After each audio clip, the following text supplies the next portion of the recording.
PBB Celebrity Collab Edition, highlight ng episode kagabi. Ang mga housemates ay hinarap sa isang emosyonal at physical challenge para sa final duo formation task.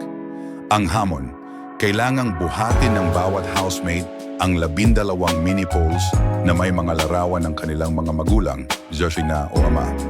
Ang mga mini poles ay kailangang iayos sa tamang pagkakasunod-sunod batay sa ipinakitang pattern sa plasma screen ni Kuya. Ang bawat housemate ay kailangang ilagay ito sa isang maliit na platform habang binabalanse ito para hindi matumba. Ang bilis at galing sa pag-aayos ang basehan ng bagong ranking. Ang pinakamabilis na housemates ay siyang makakakuha ng advantage sa pagpili ng kanilang final duo partner. Nangungunang 6 na housemates na nakatapos agad: Ralph, Shubi, Clarice, Dustin, Will, Mika. Ang iba pang housemates ay kasalukuyan pa ring nagsusumikap tapusin ang task. Lalong tumitindi ang tensyon. Sino kaya ang makakabuo ng pinakamatibay na duo?